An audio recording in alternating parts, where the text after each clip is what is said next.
Rechargeable battery adapter.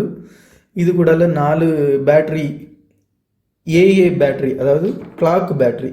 என்ன இருக்குது பாருங்கள், இதுதான் கிளாக்குக்குள்ள பேட்ரி. இது ஏஏ பேட்ரி. இது நான் ஒரு கை மைக்கு வாங்கும்போது இது அது கூட எனக்கு ஃப்ரீயாட்டு கிடச்சிது. இந்த ரீசார்ஜபிள் அடாப்டரில் எல்லா இதுலேயுமே இப்போ AAA பேட்டரியும் AA பேட்டரியும் சார்ஜ் பண்ணே போல் தான் இருக்கும்.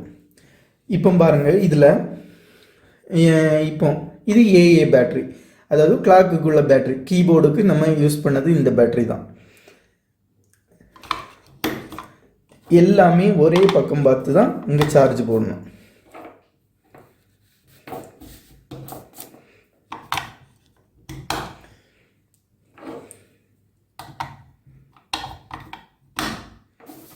இப்போ சார்ஜ் போடுறேன்.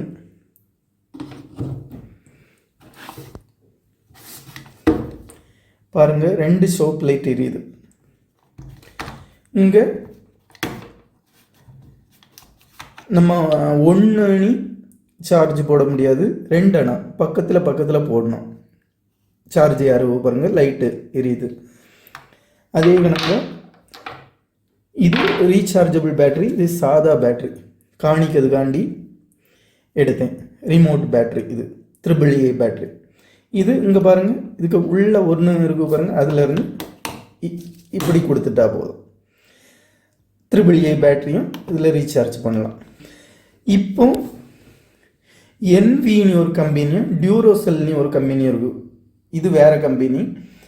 டியூரோசெல் ரொம்ப நல்லது. டியூரோசெல் வந்து ஜப்பான், என்வி வந்து சைனா. ஆனால் என்வி நிறைய பேர் வாங்குகிறாங்க, நல்லா தான் இருக்கும்.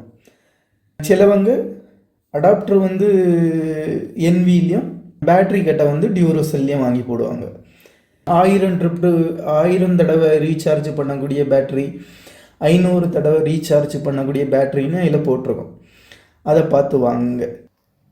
இதே போல் யூஎஸ்பி சார்ஜர் சி டைப் பின்னை வச்சு டைரெக்டாக பேட்ரியிலே ரீசார்ஜ் பண்ண போலேயும் பேட்ரி இப்போ இருக்குது. உங்களுக்கு எது நல்லதோ அதை பார்த்து வாங்கி பயன்படுத்துங்க. இப்போ இது வந்து 4 மணிக்கூர் சார்ஜர் போடக்கூடிய சார்ஜர். 4 மணிக்கூர் இந்த பேட்ரி 4 மணிக்கூர் போட்டாகி அது கொஞ்சம் நாளைக்கு அப்படி கிடக்கும். 1/2 மணிக்கூரில் சார்ஜர் ஏறக்கூடிய ரீசார்ஜபிள் பேட்ரி சார்ஜரும் வந்தாச்சு. அதில் எல்லாம் வந்து இங்கே மேலே ஒவ்வொரு பேட்டரியும் எத்தனை பாயிண்ட் ஏறி இருக்கும் அப்படின்னு லைட்டெல்லாம் போட்டு அழகாக வந்திருக்கும். விலை கூட அருமையாக இருக்கும்.